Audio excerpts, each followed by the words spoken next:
Esto creo que no. Es en lugar de justificar la decisión.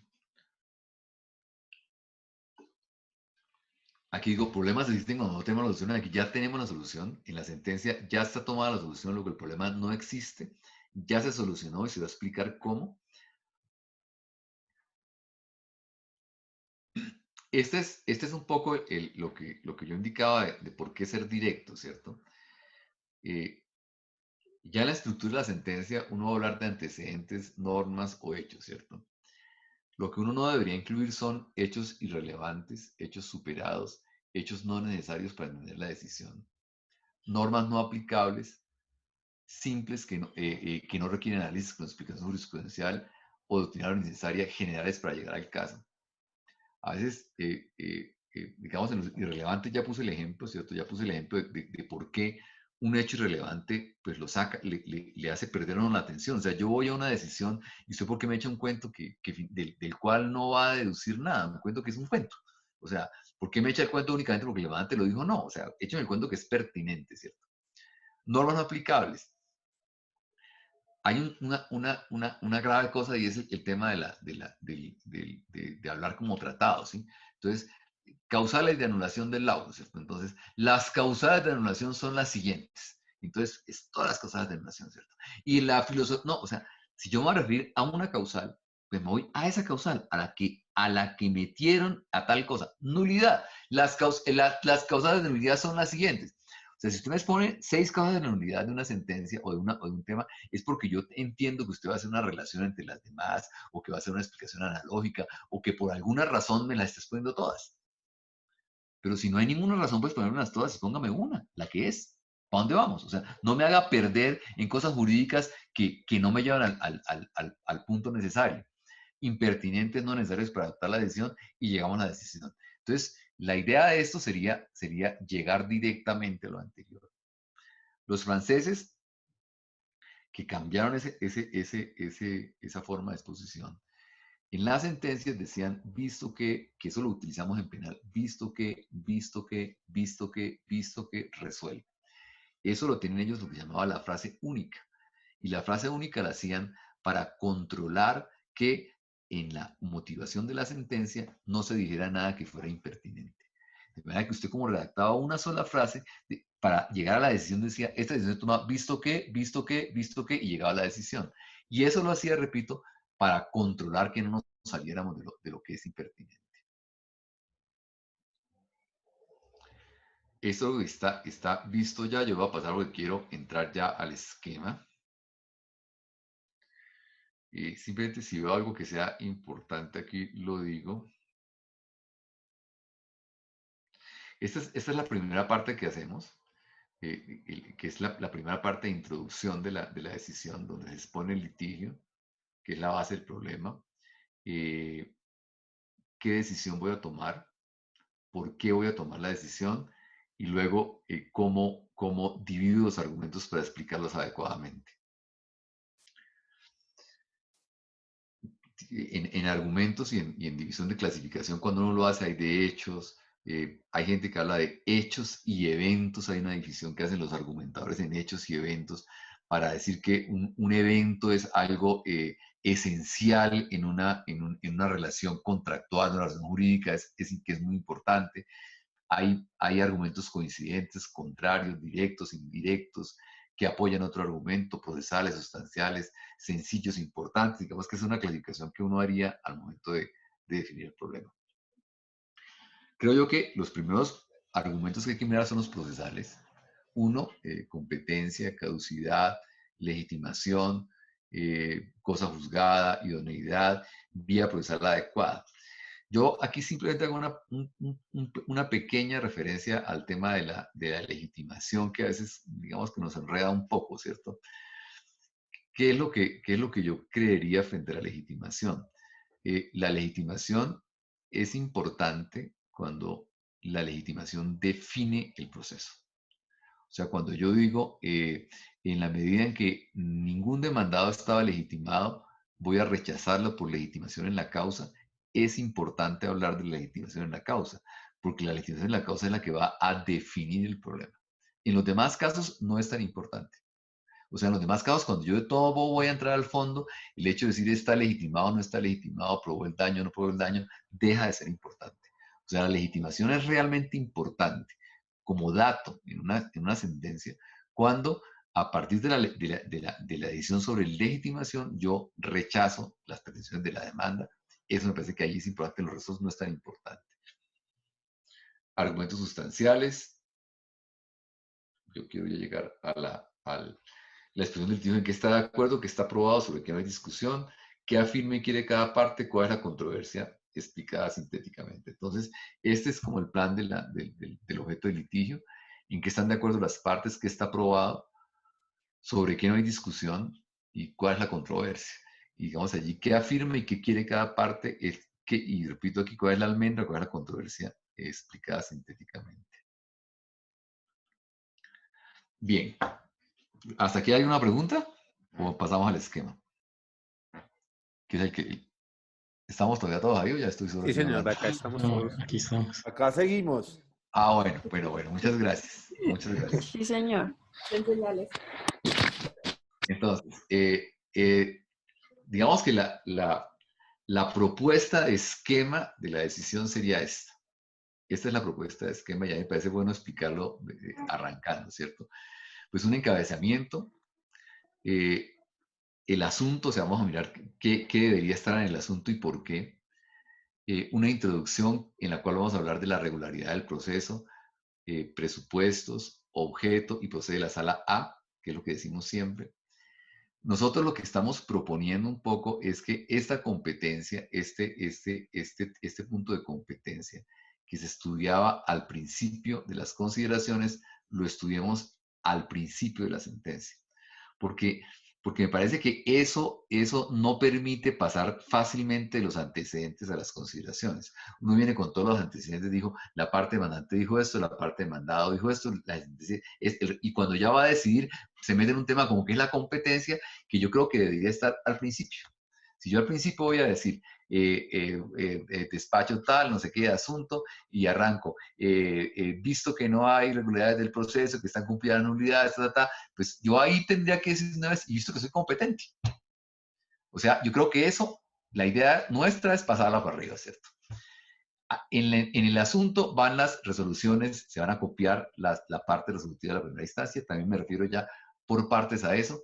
Los antecedentes tienen que ver que son posición de las partes, posición de la demandante, el demandado, de la sentencia, el recurso. En algunos casos es necesario meter la posición de las contrapartes y en otros casos vale la pena meter la posición del Ministerio Público. En las consideraciones, uno tendría que ser la exposición del litigio, la decisión a adoptar, la justificación, repito, decisión a adoptar, o sea, yo digo, se revocará o se confirmará la sentencia, se justificará por tal razón y lo haré de esta manera. ¿Por qué aquí está en azul? Digamos, ¿por qué la exposición está en azul? En el método francés, esa exposición del litigio está en los antecedentes, no está en las consideraciones. O sea, ellos no repiten aquí una exposición del litigio, porque simplemente se ahorran la exposición del litigio en la medida en que si yo expongo claramente qué dice el demandante, qué dice el demandado, qué dice la sentencia, yo no tengo que volver a decir, están de acuerdo, el desacuerdo es tal, pasó tal cosa. Yo podría de una vez decir, el demandante dijo esto, el demandado dijo esto, la sentencia es tal, el recurso es tal. Y yo entro aquí a decir, no es, la decisión que adoptaré será la siguiente. Esta exposición del litigio, de alguna manera, es un resumen de estos antecedentes. Entonces, el resumen de los antecedentes lo metemos aquí porque en muchos casos es un poco complejo, hay que organizarlo, hay que hacerlo allí. Pero en realidad ese resumen formaría parte de los antecedentes. Y esa exposición del litigio, en muchos casos, yo además lo quiero decir con mucha alegría, ¿cierto? En muchos casos uno ve el antecedente tan clarito, o sea, uno en los antecedentes ve, cuando logramos afinar esta parte, cuando ya no es copiar la demanda, copiar la demandada, copiar la sentencia, sino cuando ya aquí nos dedicamos a exponer el problema para resolverlo, que la exposición del litigio sobra. Yo en muchos casos estoy tachando la exposición del litigio porque ya, o sea, se entiende clarito. ¿Y por qué logramos que se entienda clarito? Porque se ha redactado distinta la sentencia. Porque la sentencia no se redactó copiando. Porque la sentencia se decidió primero y después de que se decidió, se justificó por qué, y se hizo el plan de exposición, dijimos qué vamos a meter de antecedentes. Entonces, si yo aquí en los antecedentes dejo de copiar una cantidad de paja que no sirve y meto los antecedentes pertinentes, la exposición del litigio sobra. Porque la exposición del litigio es un poco remarcar lo esencial. Y remarco lo esencial cuando aquí he metido mucha paja. Si no he metido mucha paja aquí arriba, no tengo que remarcar lo esencial. Porque el problema está adecuadamente planteado. Entonces, de una vez entraría a decir, decido esto, justifico y esta es la exposición por la cual hago y la resolución. Entonces, un poco para mirar cuáles son las partes. Y aquí yo tal vez sí quisiera que lo miramos con mucha calma porque digamos que es el tema ahí sencillo, el encabezamiento, pues todos lo sabemos. El despacho, magistrado ponente, fecha, tema, introducción y resoluciones. Ese es el encabezamiento, la primera parte, ¿cierto? Aquí, ¿a qué me refiero yo? Tema. Este tema nosotros lo hemos venido copiando de la sentencia del doctor Montaña, ¿cierto? Y más o menos quisiéramos estar un poco de acuerdo en qué es el tema y por qué es importante el tema.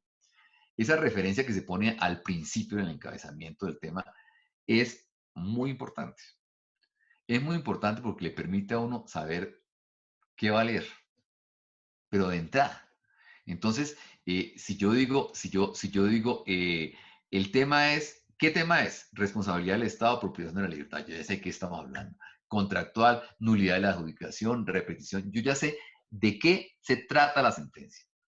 Luego, decisión va a decir, confirma, revoca o modifica la decisión de primera instancia que rechazó las presiones de la demanda por la siguiente razón. ¿Qué habría que decir ahí? Uno, ¿cuál fue la? O sea, uno, ¿qué es lo que vamos a hacer, cierto? Confirmar, revocar o modificar. ¿Qué dijo la decisión de primera instancia?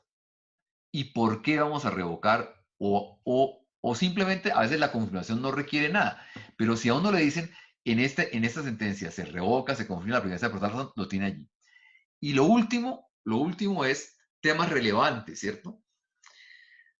Digamos, esto lo que nosotros lo estamos metiendo, o nos parece importante meterlo, porque yo creo que uno tiene que hacer como un archivo del despacho. Y esto debería ser la relatoría, ¿sí?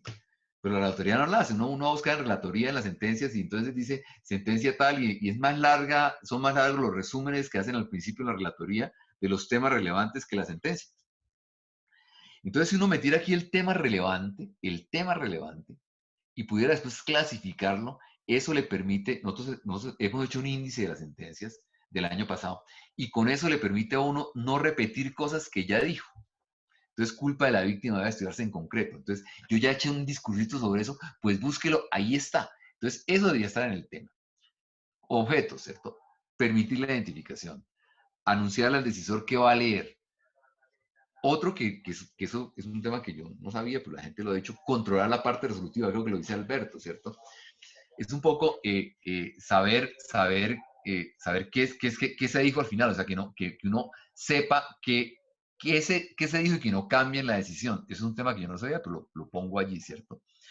Eh, Controlar la parte resolutiva, el texto debe revisarse. Bueno, el texto debe revisar y suprimir aquello que no sea necesario. Eso lo decimos porque creemos que hay que eliminar todas las palabras que no sean necesarias. O sea, si yo digo responsabilidad del Estado, entonces no sé, si puedo responsabilidad por privación de la libertad, pues le quito, o sea, hacerla, como el tema de ser muy sintético, hacer un esfuerzo por utilizar las menores palabras en ese punto, ¿cierto? Ese sería, yo había puesto unos ejemplos, pero no, ya no los encuentro aquí, ¿cierto? Había unos ejemplos ahí, pero bueno, los, los quedo debiendo del tema. De pronto está más adelante. Introducción, objeto del fallo, examen preliminar y competencia. Entonces, ¿uno qué es lo que dice ahí? No observándose irregularidad que invalide la actuación, posee la sala a resolver el recurso de apelación interpuesto por la parte demandada contra la sentencia de probabilidad del día tal por el tribunal tal en la cual se declara la presión de la demanda. La sala es competente para adaptar la decisión por tal razón. Entonces, ahí es donde estamos metiendo nosotros. En esa parte introductiva estamos metiendo una competencia que es la que normalmente se metía al principio de las consideraciones.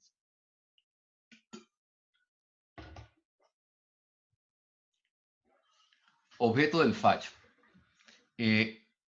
Entonces, vuelvo aquí uno dice, procede la sala a resolver el recurso de apelación tal, ¿cierto? No observándose irregularidad que invalide la actuación.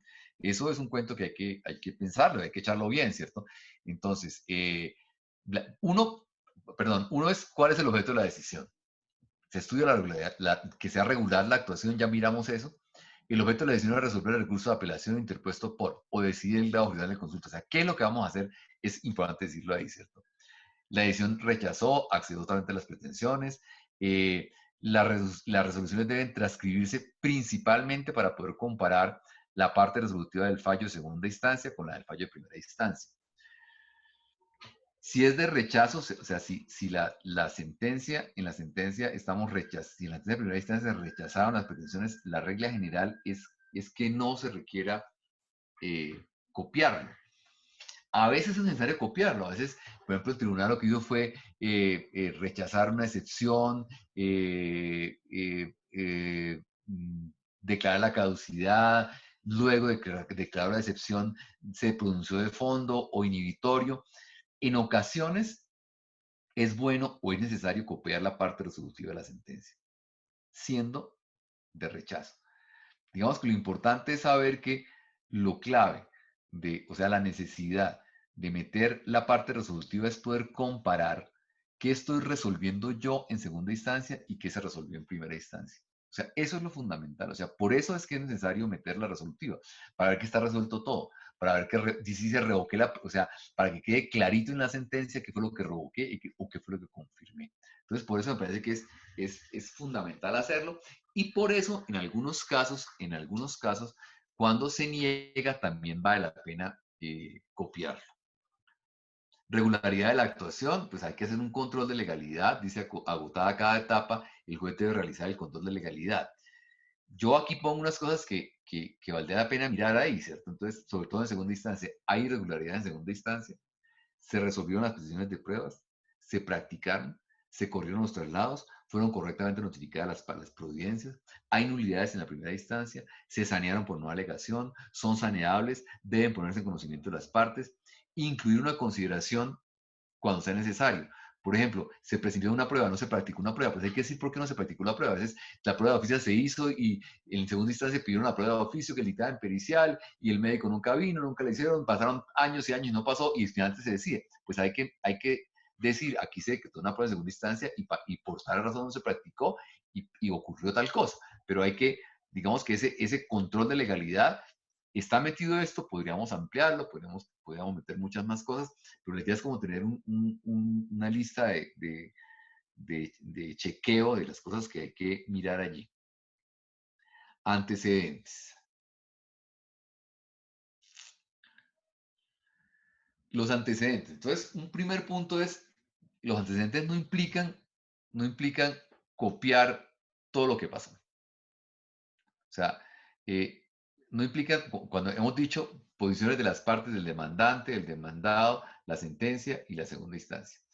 Un primer punto yo creo que ya hemos superado, fundamentalmente que está superado, es tener claro que en los antecedentes no estamos en una sentencia de primera instancia, que no hay que copiar, o sea, que no hay que copiar todo el expediente de primera instancia, ¿cierto?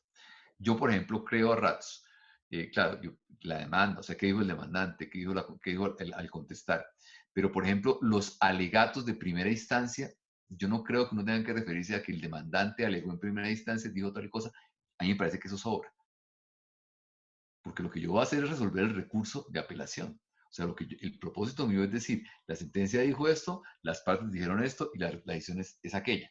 Pero yo no tengo que, o sea, hay una diferencia clara entre el propósito de una sentencia de primera instancia y el propósito de una sentencia de segunda instancia.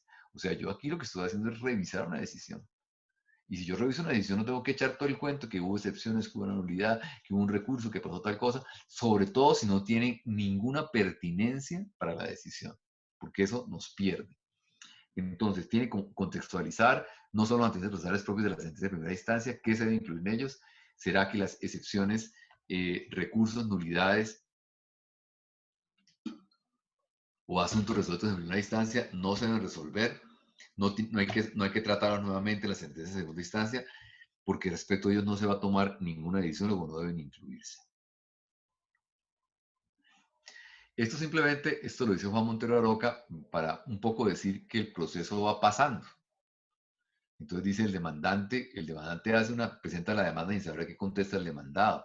Las pruebas se practican, los alegatos dicen otras cosas. O sea, el proceso tiene unos puntos esenciales. Yo miro, por ejemplo, los autos de la Corte Constitucional. La Corte Constitucional va a declarar una prueba de oficio y echan todo el cuento desde Adán, pues, o sea, desde qué pasó o sea, no, cuando uno podría simplemente decidir esto, porque la sentencia forma parte de un expediente, forma parte de todo lo que hay atrás. O sea, yo no tengo por qué volver a echar todo el cuento de lo de atrás, salvo que algo de atrás sea necesario, ¿cierto? Entonces, cuando la focalización de la discusión no se hace en una fijación de litigio dialogada, corresponde hacer al juez en la sentencia. Es allí donde seguramente reducirá la discusión a los puntos pertinentes. Solo considerará como asunto litigioso los hechos discutidos por las partes, considerará la apelación del caso del fallo de segunda instancia y precisará el objeto del fallo. Han transcurrido muchas cosas antes de la edición del recurso, una demanda con pretensión, una contestación, una audiencia inicial donde se redujo el litigio, unas pruebas, una sentencia donde en la sentencia de primera instancia la congruencia de la sentencia es con las pretensiones y las decisiones de la demanda. La congruencia de la segunda instancia no es con eso. Análisis de pruebas, un recurso, el objeto del fallo de segunda instancia es revoca, confirma, modifica. La revisión de un fallo. La decisión del final del proceso, que el superior examine o estudie, dice el código, la cuestión decidida. La congruencia de la sentencia de segunda instancia es con lo decidido en la primera instancia. Con lo decidido y con el objeto de apelación. Esos son los mojones de la sentencia de segunda instancia. O sea, los mojones de la sentencia de segunda instancia no son volver a la congruencia de las pretensiones, no. Y digamos que en ese punto yo sí creo que es muy importante como tener la consideración de que son cosas distintas. Antecedentes. ¿Cómo deben ser los antecedentes? Deben ser neutros. ¿Qué quiere decir neutros? Pues digamos que lo que dice la doctrina es que es distinto como hablo yo cuando recuento los antecedentes que cuando recuento las consideraciones. En los antecedentes yo digo cuál fue la posición del demandante y la posición del demandado. Describo la posición de otra persona. Mientras que en las consideraciones yo tomo una posición y digamos que adopto una postura y lo hago, ¿cierto? Entonces creo yo que es bueno saber que en los antecedentes hablan las partes, no habla el juez. No es bueno hacerle comentarios a los antecedentes. O sea, hay gente que dice, en el hecho de la demanda afirmó tal, cuando se virtuó que era, o falsamente afirmó, o le meten un comentario. No, ahí no va ningún comentario. En el antecedente no va ningún comentario del juez. El antecedente del juez está contando exactamente lo que dijeron, ¿cierto? Dos, yo lo que decía anteriormente, cuando yo cuento lo que dijeron, puedo decir, el señor reclamó perjuicios, el señor afirmó que había una falla de servicio, listo, o sea, no tengo que presuntamente afirmó que dijo, no, o sea, el señor lo dijo, entonces estoy contando lo que él dijo, ¿verdad? Que esto no tiene mayor problema. Solo son los pertinentes. Ahora, lo que sí dice la doctrina es que no son tan neutros ni tan descriptivos, porque el juez sí escoge qué antecedentes mete. O sea, yo no soy un ventríloco del demandante y el demandado. Yo no repito lo que dijeron los dos, ¿cierto? Yo escojo aquello que dijeron. Lo otro es, yo tal vez está un poco más adelante dicho, es lo que yo hago es plantear las posiciones de las partes, señalar las posiciones de las partes.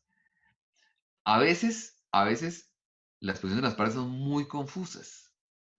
Entonces no tengo que tener como el problema mío de que yo estoy copiando lo que dijo la parte, yo estoy señalando cuál fue su posición. Yo puedo su posición explicarla más claramente de lo que usted dijo. Yo puedo su posición o aclararla, o yo puedo su posición tomarla de lo que dijo en la demanda y lo que dijo en los alegatos, porque en los alegatos está más claro que en la demanda, ¿cierto? Entonces yo explico la posición con el objeto de resolver un problema. O sea, la finalidad de explicar la posición de la parte demandante es a partir de esa posición poder resolver. No es copiar, o sea, yo aquí no tengo un tema como de, es que tengo que decir exactamente lo que dijo, no. Yo interpreto lo que usted dijo yo recuerdo mucho una conferencia de alguien que decía que iba a criticar una tesis de alguna persona y dice, y para criticar lo primero que tengo que hacer es entenderla. Y para entenderla la voy a explicar de esta manera. Entonces coge y la explica y después de que la explique aquí, ahí le da. ¿De acuerdo? Pero yo tengo que explicar qué se dijo, o sea, que sea claro la posición de la parte. Hay muchos casos en que los antecedentes son, en que la demanda es de un confuso que usted no entiende. Yo recuerdo hace poco, había un tema de oración de grupo de las madres comunitarias que había distintas madres, distintas categorías, las confundían, había reforma de la demanda y uno no entendía el problema. Uno no entendía el problema. Entonces, lo primero que tuvimos que se hizo en ese caso fue exponer adecuadamente el problema. Y no se expuso exactamente como lo dijo el demandante. Si uno lo exponía como el demandante, pues no se entendía nada. Entonces, la idea es que en los antecedentes uno interpreta lo que se dijo. O sea, no tiene que ser, aquí no se trata de copia de la demanda, pues para eso está el proceso. Se trata de explicar la posición del demandante y explicar la posición del demandado. Y hay una decisión del decisor, del juez, hay una decisión, porque él dice qué antecedentes son pertinentes y cuáles no son pertinentes. En la idea de decir, si este cuento que está aquí ya no tiene ninguna importancia, no lo cuento. Entonces, si hay una, o sea, son neutros, pero tienen algo de incidencia de cuál es la decisión. No se trata de copiar lo que dice en la demanda de contestación, se trata de exponer aquello que resulta necesario para decidir. Pueden estar en la demanda o en los alegatos de bien probados. Yo recuerdo eso, los alegatos de bien probados se supone que en el alegato debe estar el análisis de las pruebas, se supone. El juez no confiesa, el demandante afirmó que en la sentencia del Consejo de Estado presuntamente se incurrió en lo que él considera un denominado error judicial. No, no, o sea, él dijo que había un error, punto. Él fue el que lo dijo, yo no estoy confesando. En ocasiones se hace necesario mejorar los antecedentes. Yo pongo el ejemplo de las madres comunitarias. Este fue un buen ejemplo para aclarar la demanda cuando esa posición que ha debido venir, esa posición que ha debido venir aclarando desde el principio no está bien. Y es un buen ejemplo de que a veces el planteamiento inadecuado hace imposible el entendimiento. Eh, ¿Qué digo? ¿A qué me refiero a eso que está también muy mal escrito? Me refiero a que un problema puede ser simple y el planteamiento confuso lo vuelve confuso y lo vuelve difícil. O sea, en este caso, yo creo, este caso, lo difícil no era el caso, sino lo difícil era el entendimiento de lo que había pasado. Había sucesivas reformas de la demanda, demandas acumuladas. Entonces, hasta que uno no entiende cuál es la pepa del problema y qué es lo pertinente y qué es lo impertinente, pues no lo puede explicar bien. Y si uno plasma el problema en los antecedentes, en la misma manera en que lo planteó el demandante, pues está llevado, o sea, uno lo entendió y entonces al que lo va a leer le va a quedar otra vez confuso. No, yo creo que tal y como lo entendió uno y como lo dedujo de lo que leyó, pues lo mete para tener una claridad qué es lo que requerimos para decidir. Entonces yo, en síntesis, lo que quisiera decir aquí es que no se trata de copiar, sino que se trata de plantear el problema y de plantear la posición de la parte demandante de una manera inteligible. Posición de la parte demandante, pues aquí son cosas que trascienden la posición de la demanda. Eso de trasciender la demanda, pues sí, se requiere. O sea, creo que es un tema que lo hemos tomado todos. Yo a veces creo que no es tan necesario, a veces creo que hay sentencias súper cortas en las cuales se va a rechazar la presentación de la demanda y los perjuicios para 50.000 personas. O sea, son 3 o 4 hojas de 10 hojas, 4 hojas de pretensiones. Yo creería que hay casos en que no es tan necesario hacerlo, pero pues digamos que hay que mirar caso por caso cuando se requiere o cuando no se requiere hacerlo. La regla general es mirarlo para mirar qué se está pidiendo y qué se está decidiendo, pero repito, en muchos casos no es necesario hacerlo. Eh, Aquí hago prisión de la libertad, que ya está muy arreglado, yo creo que no vale la pena referirnos ahí. Víctimas directas, periodo de la detención, delito imputado. Posición de la demandada, pues está en la cuestión de la demanda, pues uno como de distinguir qué es una oposición, qué es una excepción, qué argumento está metiendo, si es procesal, si es sustancial, si es fáctico, si es normativo, eso le permite a uno definir el problema, o sea, la parte demandada en qué se opone, o sea, se oponen los hechos, se oponen las pruebas, se oponen la interpretación de la ley, o sea, qué argumentos da, se mete con argumentos procesales, sustanciales, de caducidad, en qué se mete. Mm, también lo resume André en su escrito. Creo que la cuestión de la hermandad hay que hacerla muy sucinta, muy tranquila, muy corta. Aquí hicimos la rama judicial, no controvertió las que se echan la demanda relativas al tiempo de duración de la privación de la libertad. Sostuvo simplemente que la solución del procesado no ubicaba el actuar de los operadores judiciales en la ilegalidad, como quiera que la medida adoptada tenía una finalidad legítima amparada en el ordenamiento jurídico. Creo que no ir mucho muy allá de eso. Sentencia de primera instancia. La sentencia de primera instancia, en muchas ocasiones, yo tal vez aquí quisiera decir lo siguiente, ¿cierto? O sea, muchas veces o la sentencia es muy buena o los alegatos o la apelación es muy buena. Yo creo que eso no hay que despreciarlo. O sea, uno puede decir simplemente la sala acoge las conclusiones del tribunal por tal razón y está de acuerdo con que dijo tal. O sea, uno podría explicar por qué las acoge. O uno en ocasiones podría explicar por qué acoge la posición del recurrente. Pues digamos que eso, ahí no hay ningún pecado. Aquí parece que hubiera un pecado en decir que, en que el abogado termina diciéndole que obró bien. Pues si el abogado es un alegato adecuado y uno va a coger el recurso, pues lo dice, punto. O sea, eso creo que facilita la exposición. ¿Cómo se arrancaría ahí? Entonces, la sentencia ya se anunció. Uno debería arrancar simplemente las razones por las cuales el tribunal resolvió denegar la petición de la demanda son las siguientes. O sea, no repetir que el tribunal rechazó demanda, o sea, rechazó las peticiones de entrada, cuáles son las razones por las cuales denegó las peticiones de la demanda. Fundamentos de la sentencia, del recurso, análisis de normas, de pruebas, anuncio, eh, es el marco para establecer la controversia y el desarrollo de las consideraciones.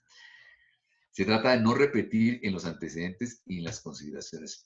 ¿Por qué yo digo? Porque yo hablo de aquí de anuncio, ¿cierto? Digamos, si yo voy a tratar exactamente los mismos temas del tribunal, pues digamos que no vale la pena en aquí tratarlos. O sea, no hay que repetir las mismas cosas que yo voy a repetir allá. Si el tribunal se refirió a temas A y B que son los mismos que yo voy a referirme, pues o los hago allá o los hago aquí. Pero la idea normalmente es hacerla en mi propia sentencia. Entonces, no es repetir el mismo tema que trató el tribunal, repetir una sentencia en las consideraciones. Entonces, yo simplemente puedo, cuando me refiero al tribunal, anunciar el tema que trató y el desarrollo lo hago en las consideraciones de la sentencia para no repetir en los antecedentes lo mismo que voy a decir en las consideraciones. Yo creo que digamos que lo fundamental termina siendo esto, ¿cierto? La introducción de las consideraciones. ¿Cuál es la controversia que voy a resolver? Que eso implica tener la adecuada comprensión del conflicto a decidir, que es una síntesis. Hay un problema de derecho procesal, un problema de derecho sustancial o hay un problema probatorio. Pero digamos que lo fundamental es cuál es la controversia que voy a resolver. Eso, repito, está en lo que sería la exposición del litigio. Eso puede ser innecesario cuando sintéticamente se haya planteado todo. Segundo, ¿qué decisión tomé? O sea, no qué problema jurídico voy a hacer, no. ¿Qué decisión tomé? ¿Cierto? Ni problema jurídico ni introducción doctoral. La sala adoptó esta decisión. Se adoptó esta decisión por tal razón. ¿Y cómo voy a justificar la decisión? Entonces yo creo que esto, para mí, esta sería la pepa de la motivación, ¿cierto? O sea, tener claro qué voy a resolver y en el tener claro qué voy a resolver, o sea, cuál es el conflicto que voy a resolver, de lo que me tengo que asegurar allí, lo que me tengo que asegurar allí es de la adecuada comprensión del conflicto y de indicar cuáles son las posiciones de las partes. Y esa enunciación en los casos que tienen mayor complejidad de la controversia, lo que me implica también a mí es que en la misma introducción yo sepa si me estoy refiriendo a todos los temas. Porque a veces viene la introducción donde dice, la controversia es esto, el demandante planteó esto, frente al recurso dijo esto y esto y esto. Y yo voy a decidir lo anterior. Pero si yo dije que hay, si yo en la introducción puedo perfectamente ver que este argumento no se lo contesté. Entonces lo que debe surgir de aquí es que la justificación, ¿aló? Que la justificación que yo adopto, la justificación de la decisión, absuelve todas las posiciones de las partes. Por eso, en el objeto del litigio, repito, que es necesario hacerlo cuando hay un caso de cierta complejidad, lo que yo quisiera decir es que el recurrente, por ejemplo, la sentencia dijo X, el recurrente está en desacuerdo porque dice X, Y, Z, esos son los tres argumentos. Entonces, al decir, tomo la decisión de confirmar, yo tengo que decir, confirmo porque no estoy de acuerdo ni con X, ni con Y, ni con Z. O sea, lo que me permite esto es controlar que yo resolví adecuadamente el problema.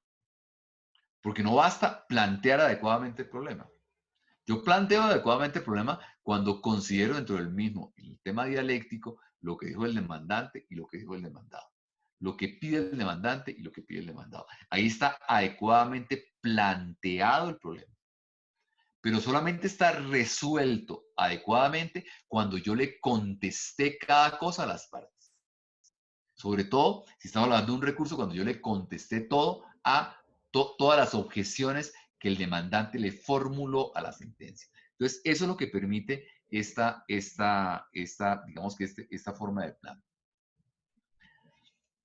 ¿En qué entramos ahí? ¿Cuál es el núcleo o la almendra de la controversia?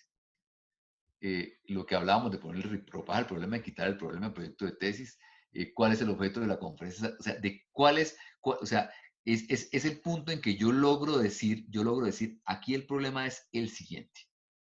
Y cuando yo tengo el problema definido sintéticamente, quitándole todo lo que es impertinente, quitándole, o sea, ¿cómo lo voy definiendo? Uno, que es el punto de que al hacer el planteamiento del litigio, yo arranco de hechos constantes, o sea, hechos acordados, ¿cierto?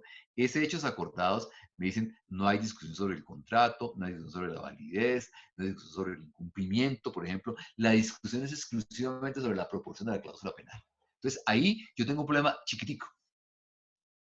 Y entonces el demandante afirma que él había cumplido el 80%, el demandado afirma que la cláusula penal era por incumplimiento de tanto y era adecuadamente proporcional. Ese es el problema.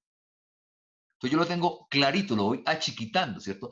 Eso es lo que me permite llegar a la almendra. ¿Y a la almendra cómo llego? Repito, primero quitando lo que no es pertinente, o sea, lo que es mugre, lo que no voy a considerar porque no tiene ninguna importancia. Segundo, aquello sobre lo que no hay controversia. Y tercero, yo defino cuál es la pepa de la controversia, cuál es la almendra de la controversia. Y cuando defino eso, digo cómo la voy a resolver, ¿cierto? Entonces aquí digo, es una ayuda en la que se trata de organizar la exposición de los argumentos que justifican la decisión. Puede ser uno, puede ser dos, pueden ser muchos, puede resultar necesario clasificarlos, determinar cuáles son y se requiere desarrollar, cuál es necesario desarrollar y si la decisión ya está. ¿Por qué me refiero aquí a esto? Repito, yo indico ya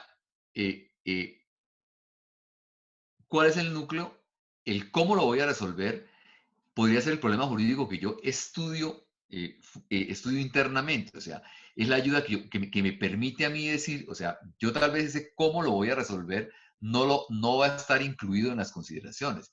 En las consideraciones va a estar incluido cómo lo resolví y cómo lo voy a justificar.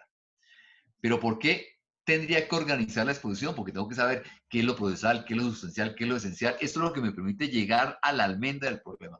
¿Cuáles voy a desarrollar? ¿A cuáles me refiero en la introducción? Esto es lo que me permite, repito, esa clasificación y ahí sí metería problema jurídico, esa definición de qué problema jurídico voy a tratar. Eso es lo que me permite organizar sin que, repito, en la sentencia deba estar el problema jurídico planteado de esa manera. 3, de lo que se habla es de economía de medios, ¿cierto? La economía de medios quiere decir, hay temas de los cuales yo no me tengo por qué referir. Yo, la misma que tenemos ahora de legitimación en la causa, lo estamos diciendo, o sea, estamos diciendo, aquí hay una discusión, o sea, la sentencia se va a fallar de fondo mal, o sea, se van a negar las cuestiones de la demanda. Ya hay una discusión en la legitimación en la causa de unos demandantes. En la medida en que están legitimados otros demandantes, yo tengo que decir de fondo. O sea, si todos los demandantes estuvieran por fuera de la causa, pues yo decía, claro, fallo, falta legitimación en la causa. Pero si tres demandantes no están legitimados y los otros tres sí están legitimados y yo voy a fallar de fondo y de fondo voy a rechazar, ¿yo para qué me meto a estudiar la legitimación en la causa de los tres? Eso es impertinente. Entonces yo tengo que empezar en el cómo lo voy a resolver y en la economía de medios a decir, repito, a lo que dice el código, argumentos estrictamente necesarios para fundamentar la decisión.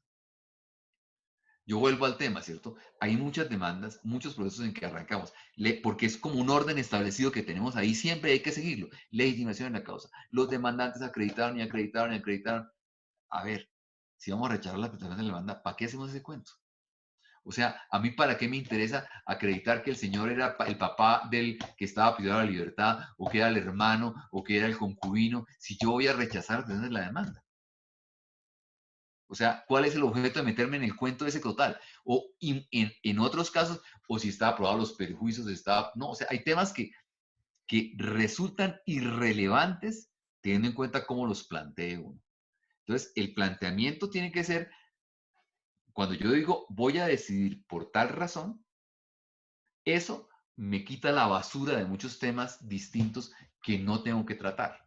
Eso me limpia la decisión de otros temas que no tengo que tratar. Y en algunos casos, pues va a ser necesario decir, ¿por qué no me voy a referir a lo demás? No me voy a referir a lo demás porque esto es totalmente irrelevante. Entonces lo digo. No, no se tratará tal y tal, o sea, las partes pelearon por la legitimación, no se tratará porque eso es impertinente, punto. ¿Por qué? Porque tal cosa salió. Entonces, el tema repito, esto lo llama la doctrina economía de medios.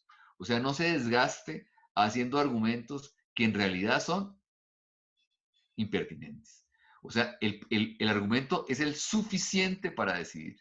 Si con ese argumento usted suficientemente decídalo con él. Primero, creo yo, uno debería abordar los aspectos procesales. Entonces, los aspectos procesales que conducen el rechazo de la demanda, caducidad, indebida escogencia de la acción, porque eso es lo que si de una va a salir por ahí, pues salga de ahí, no decida más. Segundo, creo yo, pues una consideración que es discutible siempre, ¿cierto? Creo yo que en muchos eventos uno podría salir por la prueba del daño. Hay muchos casos contractuales, en los cuales el demandante alega mayor permanencia, desequilibrio, viene todo el tema larguísimo, una cantidad de cosas, y uno va a ver y el tipo no trajo ninguna prueba de nada. O trajo un dictamen chimbo que no dice nada. Entonces, si yo veo de entrada que usted alegó tal cosa y no probó el daño, yo perfectamente puedo decir, mire, mi querido amigo, o sea, antes de entrar a discutir si hubo incumplimiento, si hubo desequilibrio, si hubo no sé qué, usted tiene que probar la cuantía del daño. Y aquí es clarísimo que usted con eso, usted no trajo ninguna cuantía del daño, usted está hablando de que los planos eran malos, de que no sé qué, y usted va a mirar mayor permanencia, ¿y qué trajo? No trajo nada. No trajo la prueba de la mayor permanencia. Usted no trajo, el tipo tuvo que estarse no sé cuántos, yo me estuve 6 meses más y los 6 meses gasté grúas y gasté empleados y a ver qué prueba trajo eso, ninguna. O el dictamen que trajo no dice nada. Usted está pidiendo simplemente que la apliquen en la IU, eso no lo aplicamos ya porque hay que tenerlo probado. Entonces usted puede decir, lo primero que hay que mirar es si hay un daño y a medida que no probó un daño, pues sale. Entonces, la idea es, si ustedes me permiten, buscar el atajo rápido a la decisión.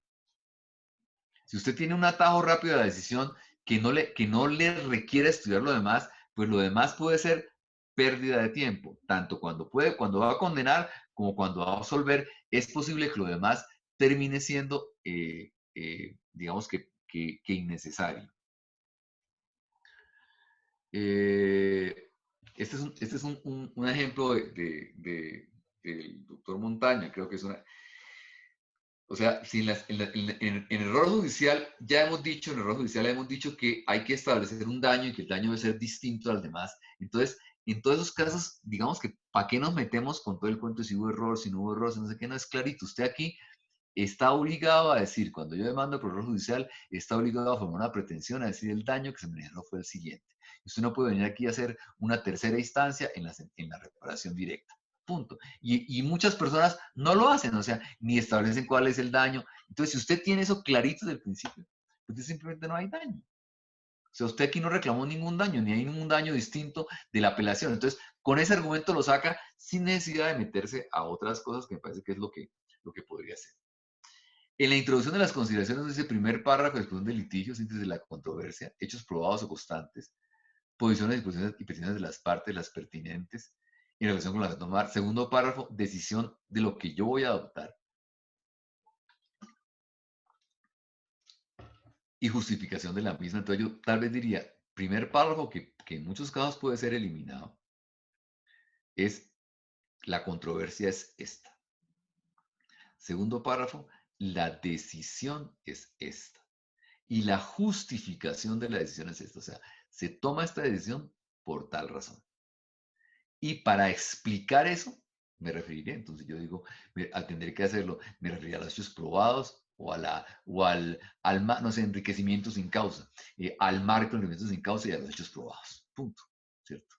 Pero digamos que lo fundamental es entender que en la primera parte hago la controversia, que la controversia debe contener lo que dicen las partes, o sea, las dos posiciones, para garantizar que yo voy a resolver integralmente el problema. Un segundo párrafo en el cual yo anuncio la decisión que tomé, porque lo que voy a hacer es justificarlo. Y un tercer párrafo en el cual digo cómo explico esa decisión. Es una base, no es necesaria para todas las decisiones, no necesariamente se incluyen las consideraciones, sirve para delimitar, para verificar que estén incluidos todos los elementos pertinentes, para justificar que es pertinente y no, para analizar, para entender, para sintetizar. Otra cosa es justificar la decisión en un fallo, debe ser entendible y manejable por otro. El objeto de la decisión es la decisión adoptada en el fallo, la reducción del litigio, de la controversia que requiere de motivación, lo aceptado, probado, no discutido, no forma parte de la controversia, lo fácilmente solucionable no será parte del desarrollo de las consideraciones, lo meteremos en la introducción, ya hemos dado el ejemplo varias veces. Y aquí termino. Creo que me pasé bastante el término que tenemos vistos, pero ahora sí voy a dejar de compartir para volverlo a ver a ustedes. Listo. Y hay un perrito ahí, ¿de quién es? Silvia, ¿de qué? ¿Qué hubo, Juan Carlos? Entonces los oigo. Si hay algún comentario, alguna pregunta. Martín, yo más que dudas, quisiera hacer un comentario pequeñito y una compartición de experiencias frente a esto. Eh, nosotros, al igual que ustedes, y eso pues muchos lo saben, comenzamos un proceso por acortar los proyectos. Lo hemos hecho gradual, lo hemos hecho poco a poco, hemos tratado de identificar qué nos sobra. Y cuando estábamos en la mitad de ese proceso, nos apareció una propuesta del despacho Martín Bermúdez que nos cautivó y que nos sedujo. Y muchas de las cosas que hemos oído hoy, y celebro que haya 24 personas conmigo del despacho, muchas de las cosas que hemos oído hoy ya las hemos visto, ya las hemos tratado de digerir, porque los proyectos que se hacen en el despacho de ustedes los hemos estudiado a fondo y los tenemos como un referente porque nos han acortado en gran medida ese proceso. Hoy Martín decía, hay muchos que no se pueden acortar, hay muchos que no se pueden hacer cortos. Yo diría que en la mayoría de los casos los proyectos se pueden acortar. Martín también decía hoy, hay unos casos fáciles que nos encargamos de volverlos difíciles y yo creo que eso sí que nos pasa y tenemos mucho que aprender al respecto. Y de manera que meternos en esto y forzarnos a pensar en cuál debería ser la motivación de nuestras providencias para nosotros es algo supremamente importante. Yo, como lo decía, más que preguntas, tengo 4 punticos sobre los cuales quería hacer alguna reflexión.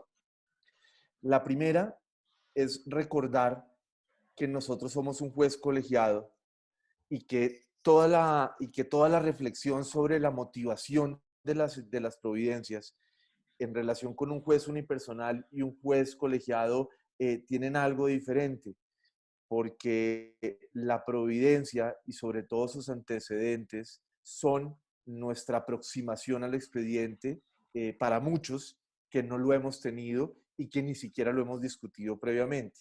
Entonces, esa parte de los antecedentes que nos boten el cuento y que nos echen la idea, de pronto a veces es un obstáculo para disminuir aún más el tema de antecedentes. No sé si me explico. Creo que sobre todo al inicio, cuando empezamos a trabajar los dos despachos y cuando veíamos ese tema de acortar providencias, pues veíamos que hay una historia que hay que conocer porque no tenemos acceso al expediente y que eso es un aspecto adicional del juez colegiado que debemos tener en cuenta en este proceso de ajustarnos y de acortar. En segundo lugar, yo quería contarles una experiencia nuestra y que nos introduce a 2 puntos claves que se han tratado hoy. Cuando nosotros empezamos a cambiar unos formatos y aproximarnos al formato de ustedes, algunas personas del equipo lo vieron de una forma muy superficial y yo llamé la atención al respecto y dije, es que esto no se trata de agarrar y seguir 4 títulos y ya, esto es una forma de pensar. Y como nos lo acaba de mostrar pues Martín en su presentación. Entonces, ese proceso yo creo que nos lleva a 2 aspectos que son cruciales. Uno que tiene que ver con la elaboración de los proyectos y otro que tiene que ver ya con el contenido mismo de él, sobre los cuales quisiera detenerme. El primero, y es algo que decía Martín hoy, el que proyecta debe consultar la línea, debe construir la decisión para pasar después a un proceso de redactar la decisión. Yo les contaba en mi despacho que mi experiencia cuando fui magistrado auxiliar es que mi aproximación al problema que estaba detrás del expediente muchas veces lo obtenía fruto de un producto de escritura. Mejor dicho, agarraba el expediente y empezaba de una a redactar antecedentes. Y cuando yo terminaba de redactar antecedentes, yo decía, ya entiendo y ya sé por dónde puedo sacar este determinado proyecto. Yo creo que eso es un error. Y hace poquito lo decíamos en mi equipo, quienes tengan la metodología de que necesitan escribir para entender mejor el expediente, una cosa es lo que escriban y si quieren guárdenlo para el recuerdo o guárdenlo como un instrumento de trabajo, pero eso no puede ser el proyecto, porque mientras yo no construya una decisión, y eso me parece algo que de los aspectos más importantes de hoy, y que supone una forma de trabajar al interior del despacho, mientras yo no construya una decisión, pues yo no debería empezar a redactarla. Puede que tenga insumos que pueda utilizar y que ya pasé un pedazo o que ya agarré un testimonio y me permití transcribirlo, cosas de ese estilo, pero creo que un problema, y lo digo como una reflexión y como una catarsis que hago del trabajo que estamos haciendo dentro del despacho, es que muchas veces redactamos proyectos antes de construir una decisión para después pasar a la redacción y eso nos hace perder un huevo de tiempo. Entonces me parece que eso es uno de los puntos claves que debería hacernos pensar en fórmulas de trabajo al interior de los despachos. Y el otro punto que quisiera destacar y que me parece clave, pues es el que Martín ha llamado la almendra. Eh, para mí esa almendra está compuesta de dos nichos. El planteamiento del problema y la justificación de cómo se va a resolver el problema. Me encantó el rollo de que esto no se trata de un problema jurídico, porque para mí el reto más significativo de esta idea de proyectos, el reto más significativo es la identificación del problema. Yo insisto, creo que eso le falta a nuestras facultades y le falta a nuestra formación jurídica, y creo que esa es la diferencia con otras latitudes y longitudes. Y es que, caray, no sabemos formular problemas, y a veces se están formulando problemas en los proyectos cuya solución es obvia. Entonces no es un problema. Yo creo que cuando uno ve un problema y no, pues decidir si aquí había daño, pues esa vaina no es, eso es lo lógico, que eso es lo que hacemos todos los días, pero eso no es la identificación de un problema, y creo que nos falta trabajar muchísimo para identificar correctamente problemas. Y ahí hay mucho por hacer. Creo que hoy se han dicho cosas interesantísimas, y es que pues el problema no es un problema abstracto, el problema no es un problema obvio, el problema debe estar contextualizado con el hecho de que somos jueces de segunda instancia. Eso me parece algo fundamental, y creo que ahí está el primer nudo duro que supone el reto de todo esto. Y el segundo, pues esa justificación. Cómo vamos a desarrollar ese problema sin irnos por los lados? Entonces, eso me parece el reto principal de todo esto. Y finalmente, quería subrayar como dos subtemas que me parece que es clave que afrontemos en un futuro no muy lejano. La motivación ENI con la prueba me parece que es un tema fundamental. Esa idoneidad de la prueba y esa motivación con la prueba me parece que es un tema clave que tenemos que profundizar. Y el otro tema que tenemos pendiente es circunscribir la decisión a la apelación. A mí me pasa lo mismo, y tal vez en la sala pasada discutíamos esto, y era listo, pero ¿hasta dónde se amplía el estudio del juez por el hecho de que el apelante sea X o que sea Y? Yo creo que ahí tenemos que botarle corriente al asunto y tenemos que establecer metodologías. Esos, repito, comentarios sueltos y seguramente desordenados, no para subrayar algunas partes de la presentación, sino como para generar alguna reflexión al respecto. Y obviamente mi gratitud, y en eso tomo la vocería de casi todo mi equipo que está en esta reunión de hoy, mi gratitud frente a Martín, no solamente por la charla de hoy y al despacho de Martín, porque yo sé que esto es una construcción conjunta, no solo por la charla de hoy, sino porque nos ha simplificado mucho este proceso de pensar en cómo motivar la providencia.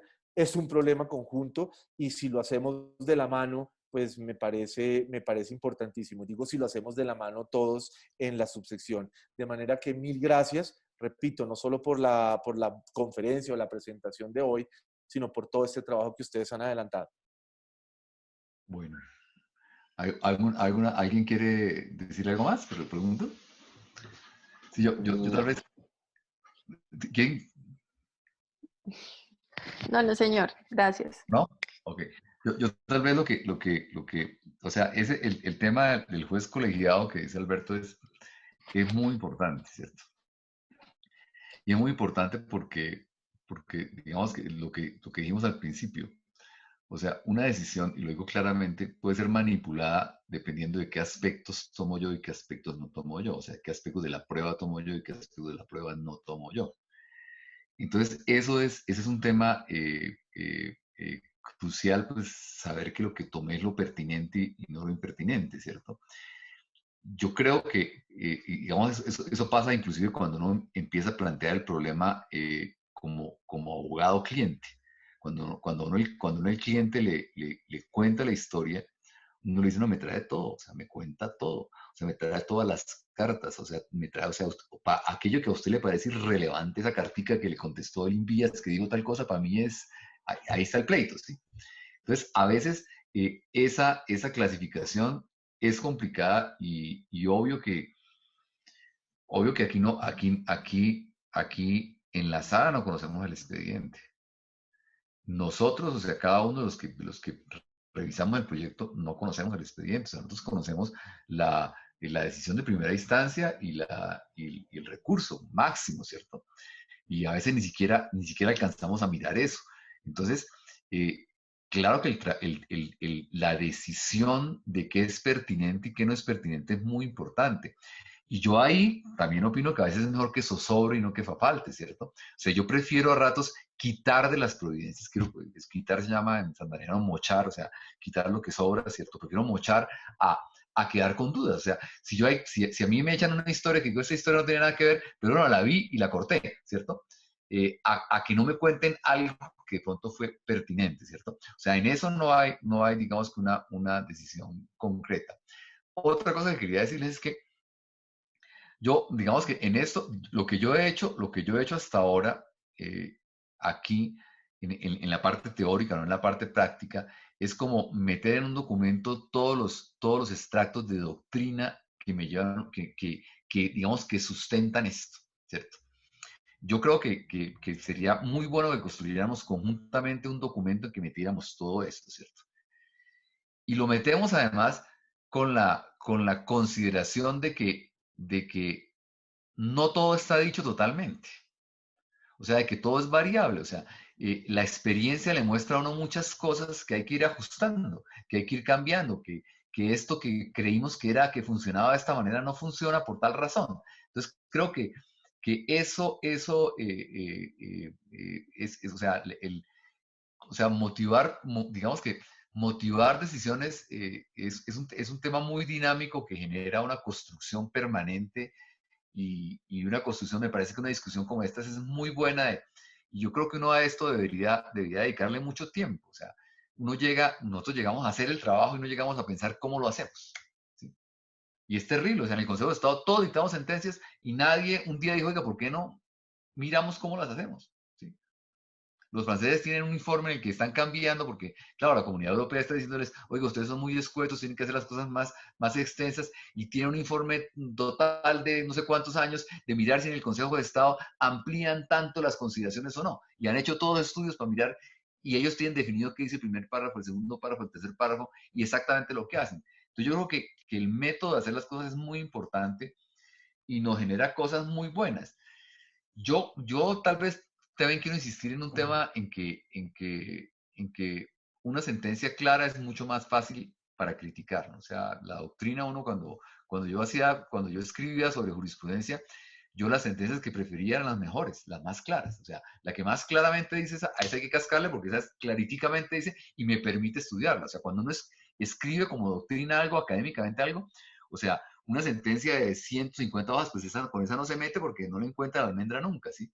En cambio, la sentencia clarita donde está la tesis, a esa le puede dar de una, ¿sí? Ese es un poco que, digamos que desnuda la discusión, pero a mí me parece muy bueno que la desnude porque la desnuda la genera mejor, ¿cierto? Entonces yo creo que es una cosa de construcción. Yo creería, yo insisto mucho, no sé si David Tejero está por ahí, que nos rote a todos, yo a Alberto le ha mandado la cosa de los videos. Nosotros hicimos una escogencia de videos que está Atienza, que está Chiasoni, que está la vieja esta, la española de pruebas, que no me acuerdo cómo se llama, que es magnífica, Gascón, doctor. Marina Tascón, que es magnífica. Eh, digamos que eso, yo creo que oírlos es muy bueno. Claro que obviamente mirar los libros pues es mucho mejor. Pero digamos que son esas cosas, las de Atienza y las de Chiasoni son muy largas, son cosas de 3 horas, pero yo creo que en esta pandemia pues no sería nada malo oírlas, eso alimenta mucho. Y lo que yo voy a tratar de hacer es no con la maravilla del lenguaje que usó André, que está tan lindo ese escrito, pero sí reunir un poco la doctrina que he metido, ¿cierto? Para que todos tengamos como la base teórica conjunta, porque sobre eso se ha escrito mucho, sobre la disertación, sobre la importancia del plan, sobre la importancia de... Sobre eso hay mucha cosa escrita que a uno le sirve para hacerlo. Los franceses dicen que los planes se aprenden haciéndolos, que uno aprende a hacer planes haciendo planes. Que eso no es teórico, sino es haciendo planes, que uno haga planes hasta que entiende qué es la primera parte, qué es la segunda parte, qué es la estructura, qué es lo adecuado. Eso es haciéndolo, ¿cierto? Pero yo creo que la base teórica, la que justifica también es importante, entonces por eso yo me ofrezco pues a cuando termine este resumen, compartirlo. Y sí me parece bueno que lo repitamos, o sea, que repitamos estas tareas como de mirar qué hay, de oír también de las personas cuáles son las dificultades que tienen cada uno y mirar cómo llegamos a eso. Y entonces, si no hay nada más que tratar, muchas gracias y cerramos, ¿ok? Martín, mil gracias. Gracias. Gracias, No, doctor. gracias. Vamos a almorzar. Gracias. Buenas Gracias tardes. a todos.